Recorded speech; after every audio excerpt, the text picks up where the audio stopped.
வெற்றிலை வராகி தாயின் வெற்றி வாக்கு இது. என் தங்கமே, காலம் கடந்து விட்டதே, இனி என்ன கிடைத்து என்ன பயன் என்று நினைக்காதே. காலம் கடந்திருந்தாலும் தவறான காலத்தில் கிடைக்காமல் சரியான காலத்தில் கிடைக்கும் பொழுது அதனால் உனக்கு முழுமையாக நன்மை மாத்திரமே உண்டாகும். சில விஷயங்கள் சிலருக்கு முன்பே கிடைத்தும் அவர்கள் அதனால் மகிழ்ச்சியின்றி இருப்பார்கள். சிலருக்கு தாமதமாக கிடைத்தாலும் அவர்கள் முழு மகிழ்ச்சியை அனுபவிப்பார்கள். உனக்கான நேரத்தில் உன் கைகளில் நான் தருவேன்.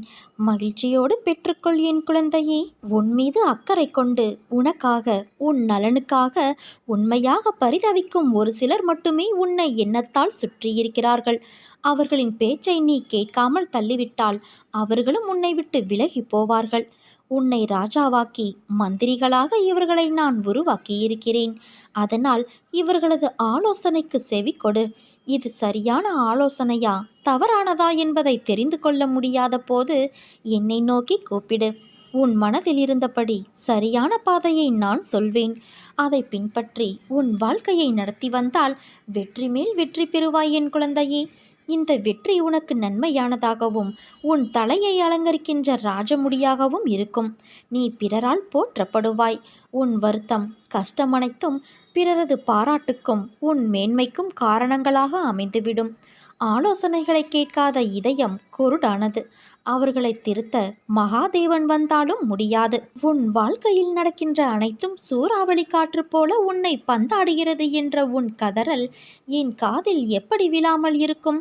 உன்னை விட்டு உன் அன்னையான நான் எங்கே செல்வேன்? என் பிள்ளையின் இதயத்தில்தான் என் உயிர் வாழ்கிறது. அப்படி இருக்கையில் நான் எப்படி வெளியேறுவேன் சொல்? நான் உன் இதயத்தில் இருப்பதை அறியாமல் இல்லை. கவலைகள், சோகங்கள், வேண்டாத எண்ணங்கள் என்று எல்லா எதிர்மறைகளையும் உள்ளே வைத்து கொண்டு இருக்கின்றாய். ஏற்கனவே உன் இதயத்தை துன்பங்களால் நீ நிறைத்து வைத்துள்ளாய். அது போதாது என்று நடக்கும் எல்லா நிகழ்வுக்கும் எதிர்மறை எண்ணங்கள் வேறு உதித்து கொண்டு இருக்கிறது. ஒன்றை தெரிந்து கொள். எதிர்மறை எண்ணங்கள் என்பது காந்தக்கல் போன்றது. அதன் தன்மையே எல்லா எதிர்மறைகளையும் அதனுள் ஈர்ப்பதுதான்.